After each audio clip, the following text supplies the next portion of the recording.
Manu, aka E. David. How's it going, mate? Good to see you. Thanks for joining us. Yeah. Hello. Mate, it's been a hot minute. I tell you what, fucking hell. Like, obviously, with the pandemic, me living in London and being really shit at keeping in contact with people, and a whole host of other reasons, we haven't found time to catch up in a while. It's really good to see you, man. It's nice to see you too, Kizar. Cool. So listen, thanks for joining us on the show.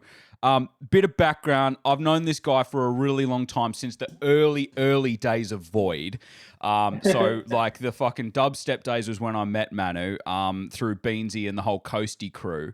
And I think at the time you were already playing drums, I want to say, but regardless of Yeah, what, we'll get into sort of like your musical upbringing in a minute, but you're somebody who's been making music as long as I've known you, and you've gone through a number of musical projects, your latest of which is E. David, going great guns, releases coming up, and a bunch of other stuff in the works. It's really exciting.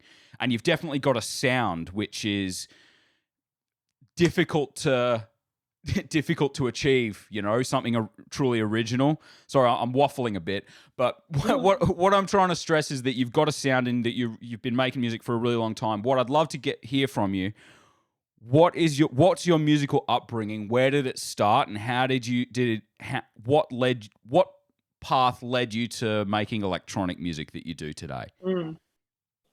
Yeah. I started playing drums in my dad's band at like 9 years old. Actually, playing congas is like I guess the first time I engaged with music, and then from there I started just like playing with friends in bands. You might have like I was in a band with our mutual friend Beans, and then Is that Hobgoblin for Syndicate? yeah we were like 17 through 19 or something. Yeah, and we used to play at like warehouse parties and stuff, which was really fun. Um, and then I guess from there just got into electronic music because we had synthesizers and stuff like that, and then you know I guess that's just yeah. And then I sort of was doing a production duo thing with Beans as Hypercolor, and then sort of just branched off and did my own things, and eventually got to here. Yeah. So, what kind of music were you playing in your dad's band? Talk a little bit about Oh that, and yeah, obviously your Dad's band's dad's. like Yeah.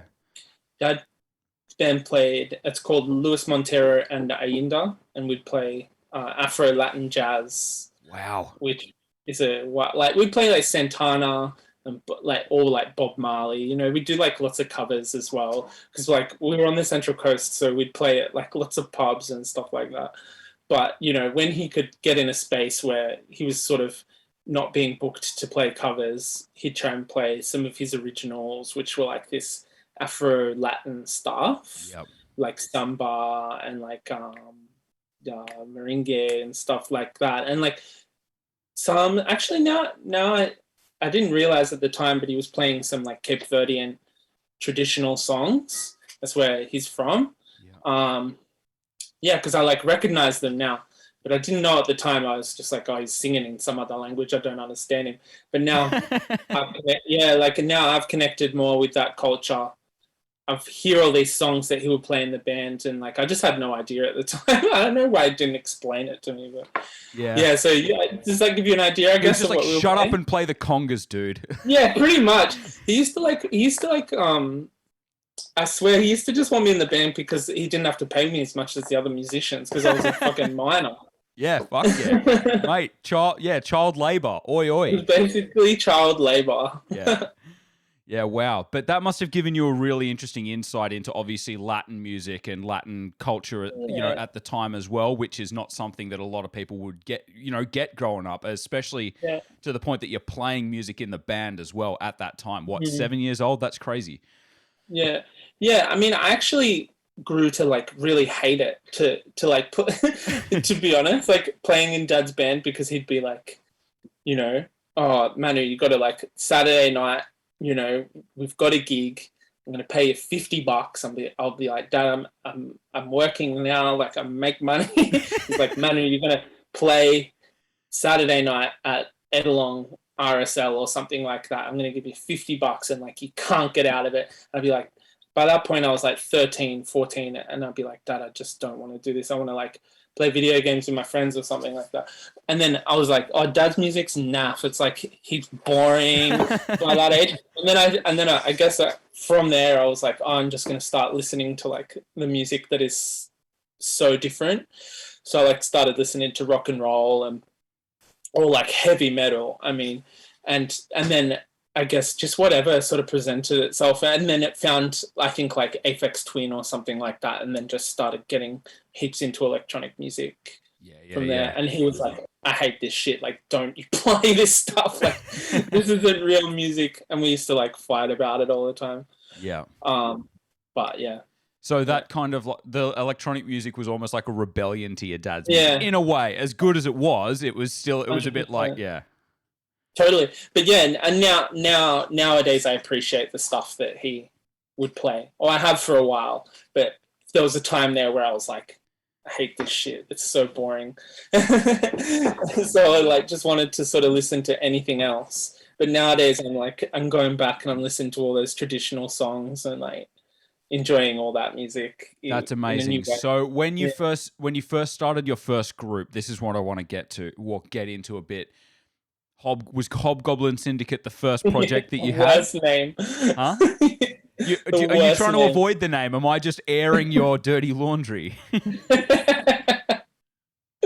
That's fine. Yeah. So, what made you realize that you wanted to start your own music? Was it because you'd performed with your dad that you wanted to start your own thing? I think that, I don't know, it just sort of happened. We were playing in Hobgoblin Syndicate, and then we started making hip hop as Section 9, which wasn't so much of a band as it was like a few dudes with like MPCs and then some rappers. So we went like into that hip hop and much more studio based, whereas the other one was like much more like just jamming and doing gigs. Yep. So I guess that sort of started like the production sort of like routine, and we just like make beats together.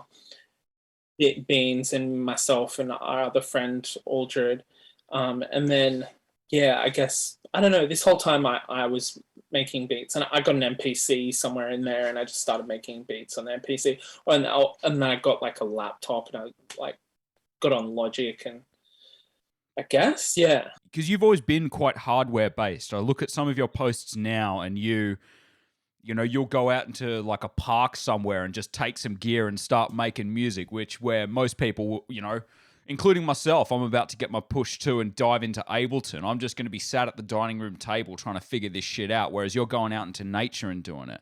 Is that a tendency that you've always had? You mean like to work with hardware? Yes, rather than sort of inside the box software and plugins and VSTs and shit. Yeah, I think that, I mean, like the first synth that I bought when we were in the band, me and my friend, we bought it together. We got like a Korg Mono Poly. Okay. Yeah, and then what's that? We still have that. It's like this 1981 mono or poly synth. It's a really good synth. Okay. We got that. We bought that together, and then I think from there he just sort of started. He was like making synths, and then he was buying synths and selling them, and that he started his own sort of business. He's like real entrepreneurial like that. So then he just like had heaps of synths, and so we just sort of had access to a lot of synths because he was just buying them and fixing them and flipping them, and he's still doing that now. So I guess having access to like quite a lot of equipment meant that I was able to use it in my music.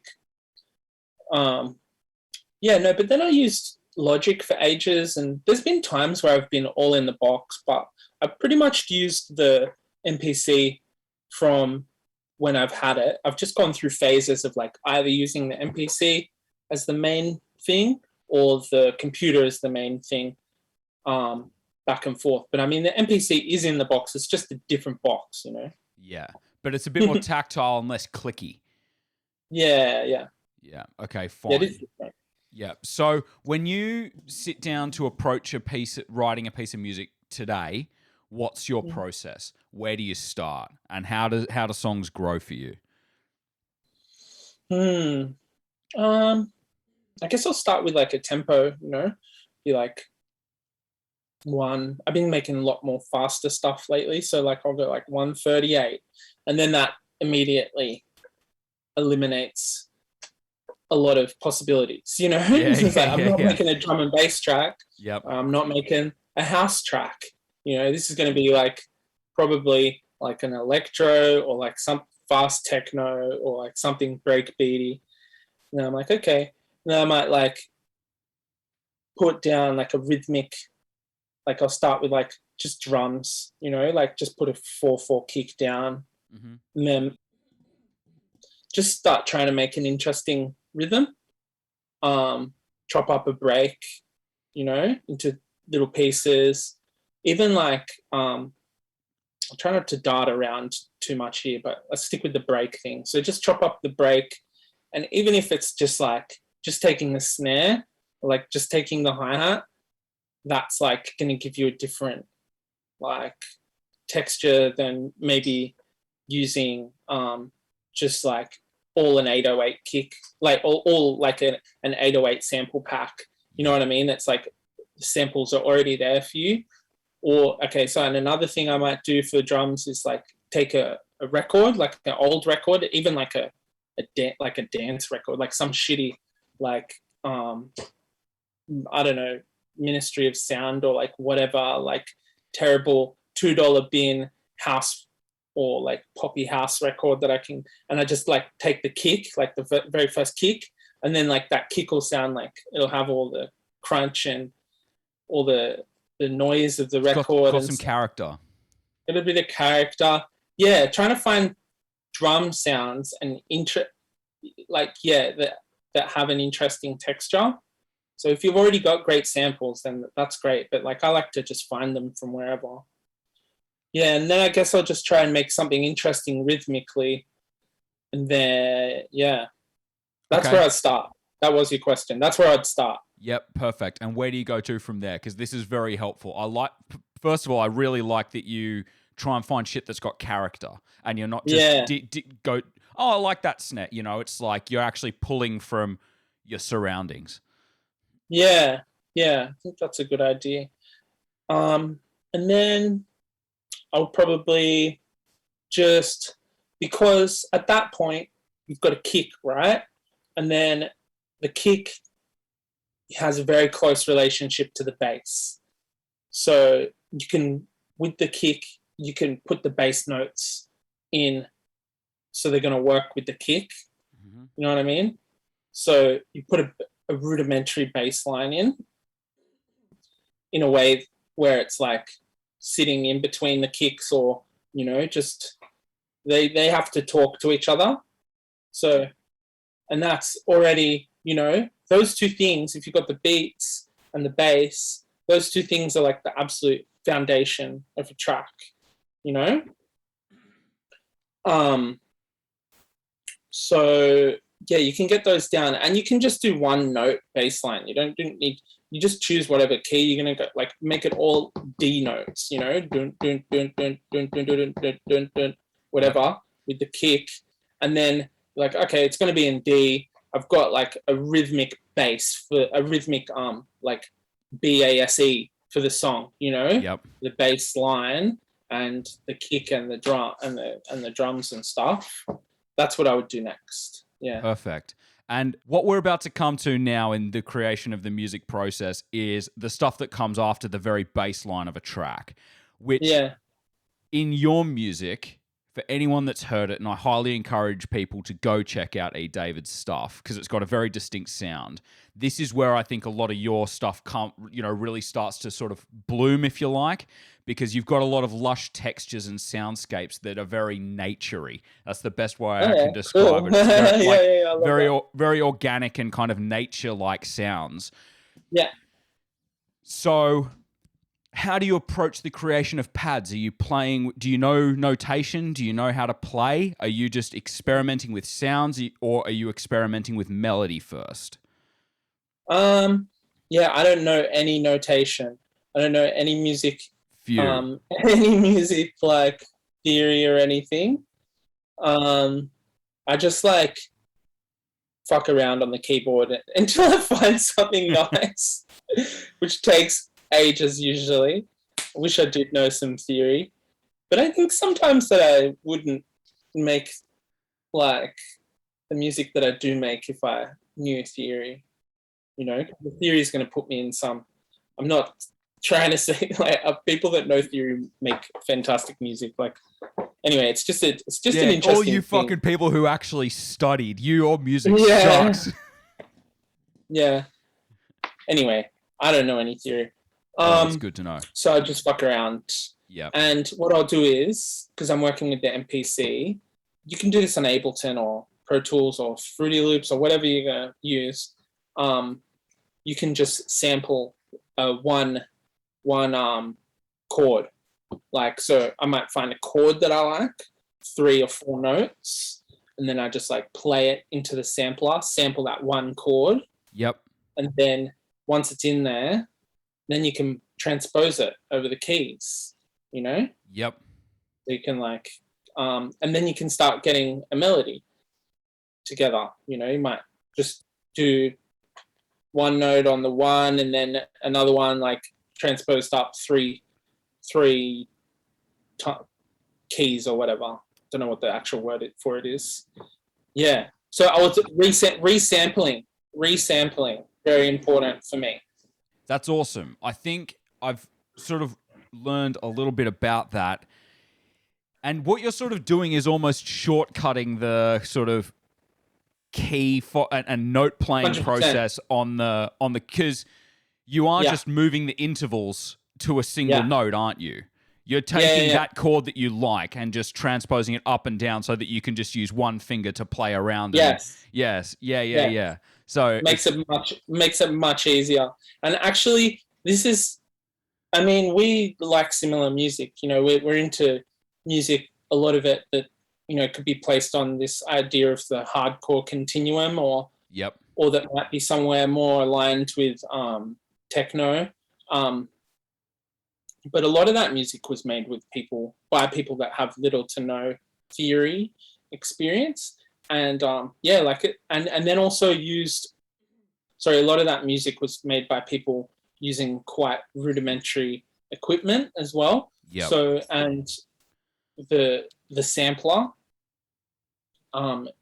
absolutely revolutionized music, and it was particularly important for the development of the music that we're into, stuff that's come from jungle, basically, and from techno, you know, and these samplers, like the Akai, like S1000 or S10 or whatever, would have like 32 megabytes of sound that you could put into it. So you only got 32 megabytes to work with.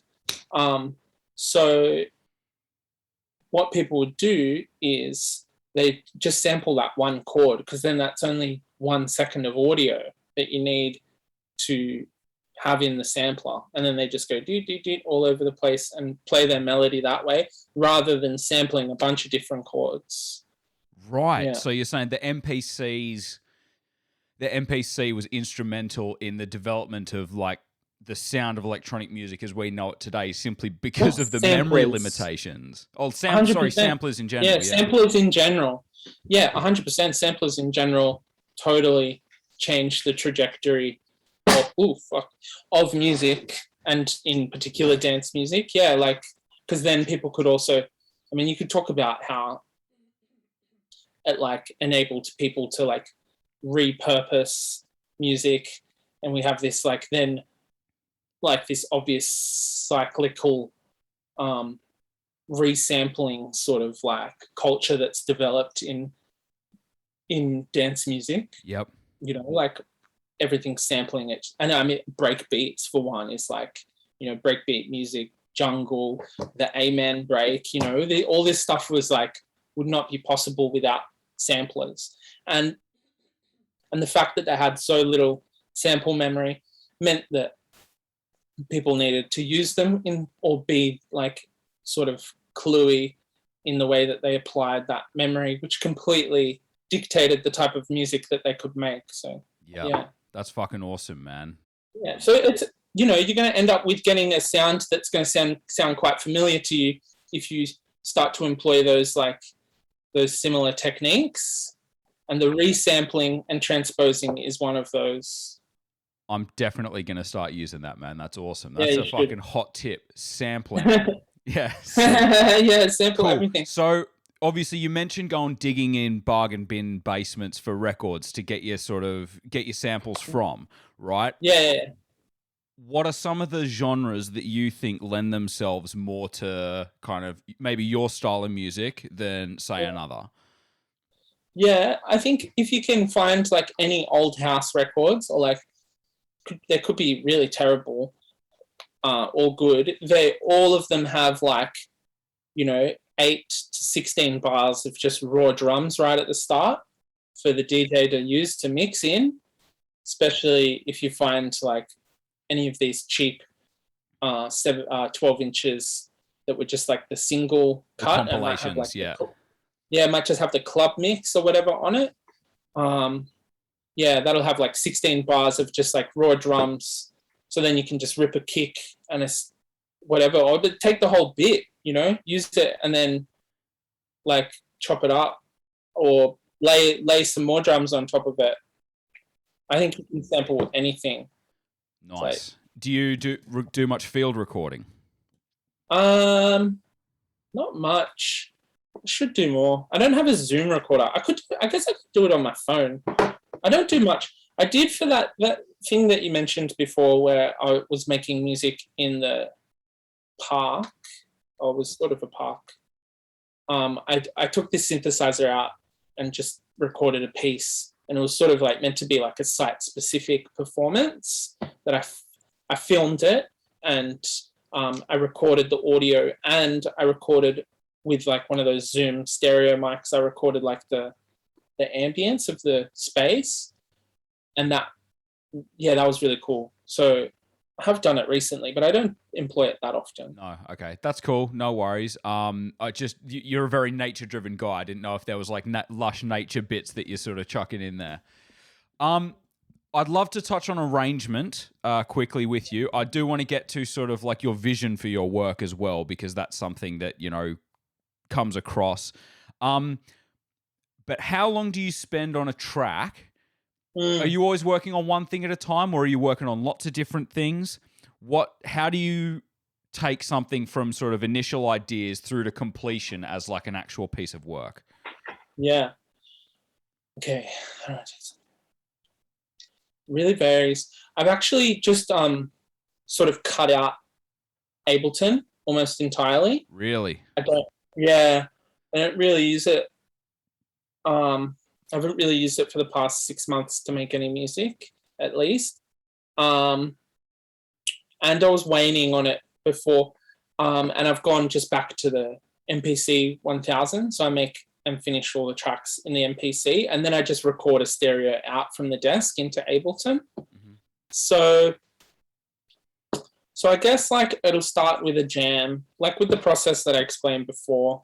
And then because I have the MPC and the synths, like I'll be sequencing other synths as well.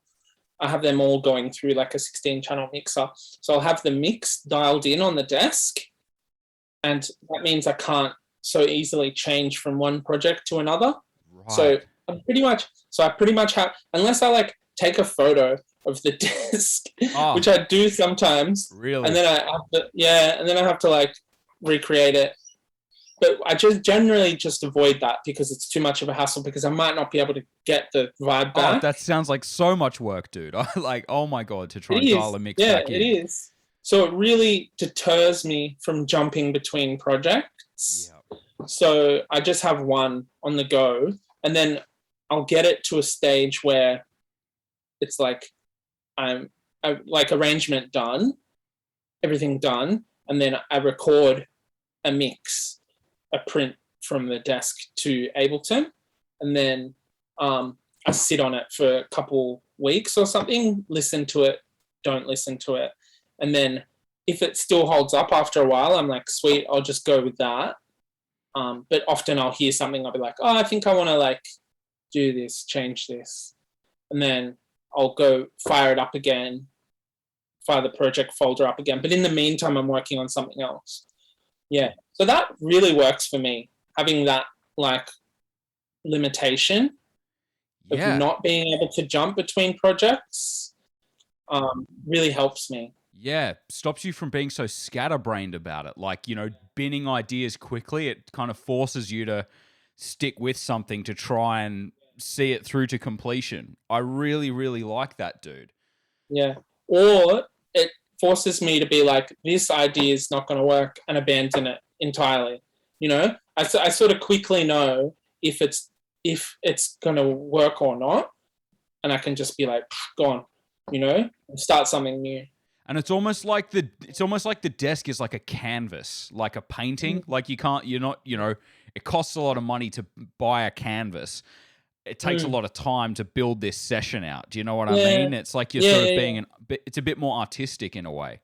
I mean, it's like whatever works for anyone. I mean, I think some people probably really appreciate that instant recall of projects.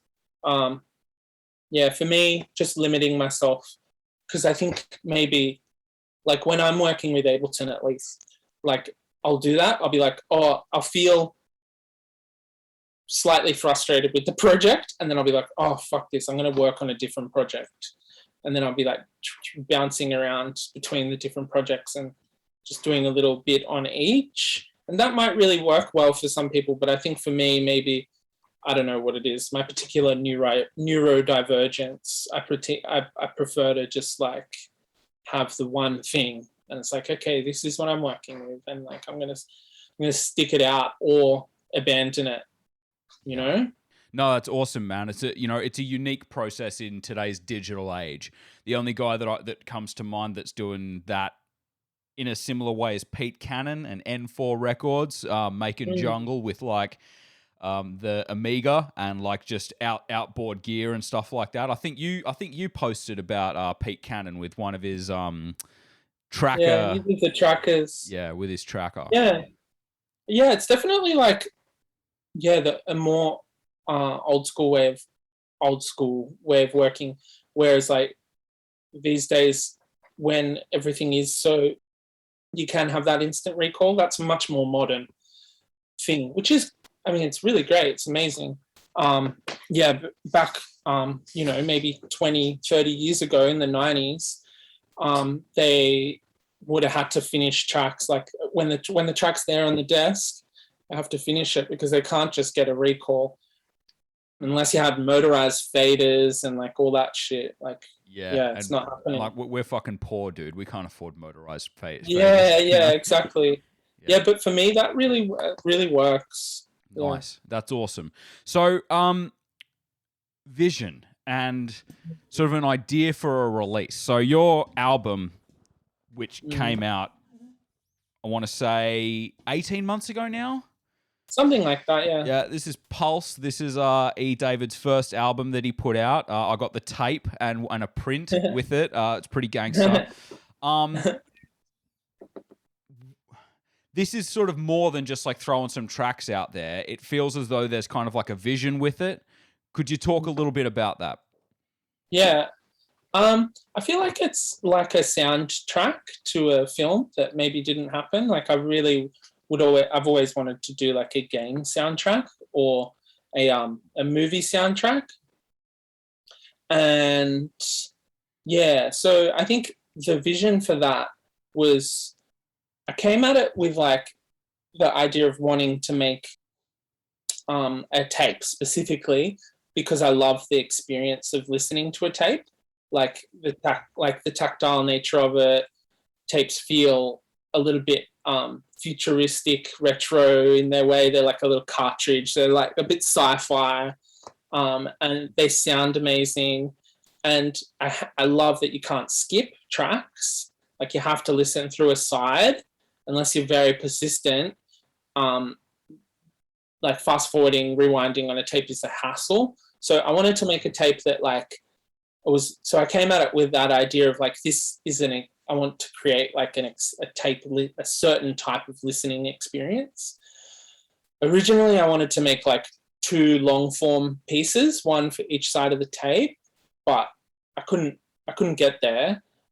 Maybe I'll try that one day, because I'm very locked into the idea of making like 4 to 6 minute songs. Yeah. Like songs that are 4 to 6 minutes long, which is the conventional sort of way, which comes from like, the music industry, selling records, I guess.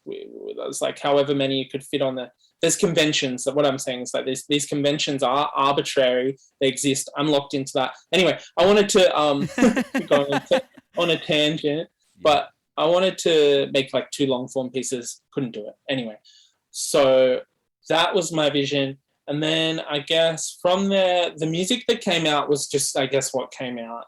At the time, it was like the first lockdown, and I was feeling like super anxious, and I was just trying to make this like really chill, stilling music to like give myself self-care. And then I was like, I better record some of this. So I ended up with like a bunch of jams, and then I just like put together enough, and then I was like, I'm going to try releasing it myself. I've never done that before, How did that go? Yeah. Good. Yeah, I mean, I sold like 30, 40 tapes. Okay. And I like posted them all over the world, which has been really nice. It's just nice, like writing a little letter and putting it in an envelope and sending it off to like everywhere. Sent them all over the place. That's a really nice feeling. Yeah.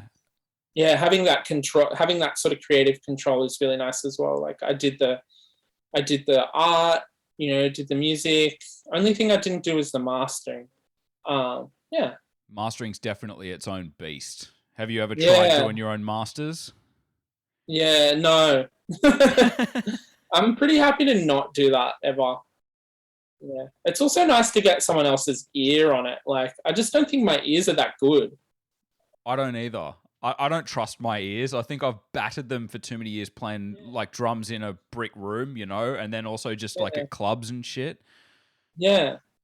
Yeah. Yeah, my ears are bad. I wouldn't trust them. It's nice to get someone else on it to fix all my mistakes. Yeah. So outside of music, you're also a bit of an artist. You work with Prince quite a lot. Obviously, I know a lot, not all, but some of where your sort of musical inspiration comes from. Outside of that, and like, because you're a very creative person, what are your sort of mediums and what kind of art do you make outside of sort of music? Like you said, I do some print making stuff just for fun, and like printing's great because I can make like 100 of them and then I can sell them or like give them to people, and it's just really lovely, like to be able to like produce or like multiples. So something physical, not just like a digital file that sits in a computer. It's like something physical and tangible that you can create a bunch of. Yeah, that's making a physical object too, yeah. And I guess I've been doing some 3D stuff, like the cover of Pulse that you saw. Yeah. I've been doing a bit of that, sort of making these like landscapes and these 3D renders. So I've been getting into that. It's a bit of a steep learning curve. So getting into that and trying to move into like making maybe like some moving images, moving 3D images. Yeah, and painting a little bit where I can. Yeah, I can see the paintbrushes in the background. That's sort of what I'm doing. Yeah. Trying to. Yeah. I mean, it's just even good to relax, Like I need to do my visual art more often because it really centers me and really helps me just like, I can put on some music and it really feeds my other things. But to try and just find more time for it. Yeah, absolutely. Yeah. So you've got a new release coming out on Deviant Episode. How did that come about? Did you approach them or did they approach you? Oh yeah, they just hit me up. DJ Physical, I think their name is. I'm not sure what their actual name is, but just hit me up through SoundCloud and was like, "Yeah, you got any tracks?" And I was like, "Yeah, I got one sitting here." I'd released I did 2 mixes of that track actually. And I released the other mix with Andrew Woke, future guest of your show, on his compilation. So there's like a World 1, and it's called 2 Worlds, and there's World 1 mix and a World 2 mix. And so I think World 2 came out on Andrew's, and World 1 is coming out on Deviant episode. Beautiful. Okay, awesome. And what else have you got coming up in the pipeline? For kind of like so people can get amped for your latest show. Yeah, I'm good. I'm working on an EP of original tracks and gonna release that through my own record label, which I'm gonna start, which is called Visions of Utopia. Very nice. So that's pretty much main thing I've been putting energy into. What's inspired the creation of your own record label, and is it for just your own stuff, or are you going to be looking to sort of release music of others as well? Yeah, I mean, what's inspired me wanting to make my own record label? I really enjoyed doing the tape, so I think that I've put my music out to other people a lot, which is great. I love doing that, but I want to sort of I just want to sort of experience it and learn about it. And I also want to release other people's music. So I've got a bunch of people that I've sort of been talking with about doing that stuff. Not a bunch of people, but a few people whose music, that just friends and things, and whose music I'm interested in, and whose music I think sort of fits the brief in a way, or like where I think that their music would be at home on what I envision for the label. Awesome. Yeah. And who are the people right now, if you can name drop a couple people that you're kind of like listening to that are inspiring you to kind of create a bit more, or that you're sort of really into at the minute? I've been listening to heaps of Anthony Shake Shakir. I have no idea who that is. He's a Detroit techno person. And just discovering his vast catalog and how fucking amazing and prolific he is. So that's a big one. What else have we been listening to? Lots of. Been listening to Ferris Sanders quite a lot, like spiritual jazz stuff. Yep. Oh yeah, and I've been listening to like some other up and coming sort of Afrofuturist sort of like music making people. There's this one person called Swap Meat, who's really great. Yeah, and D Strange as well, like D. Strange. D Strange actually just released the track on the Trezor 30 Years compilation. So D Strange isn't much of a secret anymore, but it's really great. Very cool. Yeah. Very nice. Yeah. And final question, bro. Any advice for me starting out making music? My push 2 arrives tomorrow, literally. And so I'm about to kickstart this journey. Yeah. What advice can you give someone like me? You know me. What would you say to someone in my position? Yeah. I mean, I think I said this to you before we went on air, but I think this whole project is really endearing and like lovely that you're coming at it with the idea of like, this is something I don't know much about, and that willingness to learn, and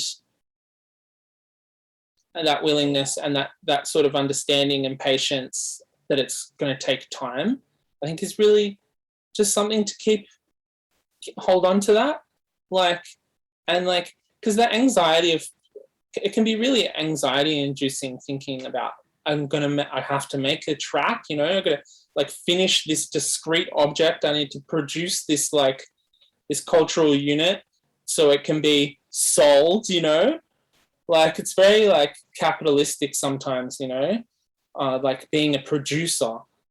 But I think that what gets lost in that is the process of making, and like I think that's the most important part, is like how you feel when you're doing it.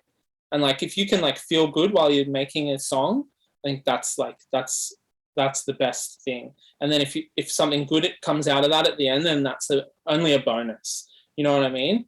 Like that way, for one, what you make is most likely going to be good because you are in the zone and you're enjoying yourself. And if you're not enjoying yourself, then it's going to sound tired. And two, it's going to be, you're going to keep enjoying doing it. So like, I think just like doing what you can, finding what way works for you, what way is going to be like most intuitive, like whatever feels right, whatever keeps you interested,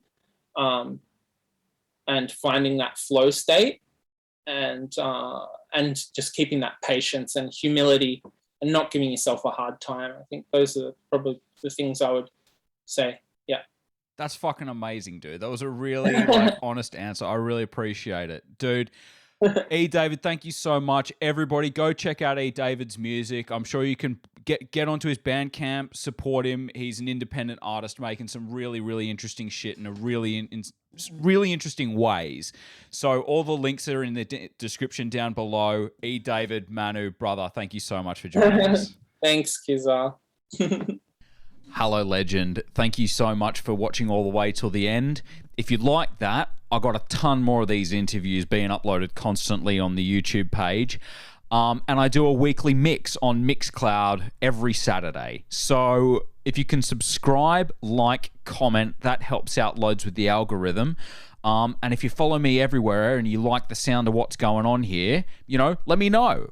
I'm always open to hearing from people. This is very new. I'm figuring it out as I go along. But yeah, there's tons more. Check out the other interviews. Follow me. Listen. Jump onto the live stream. Say hi. I'm a friendly dude, and I really appreciate you watching. So thank you so much. You're a fucking legend. Love ya. Peace. Bye.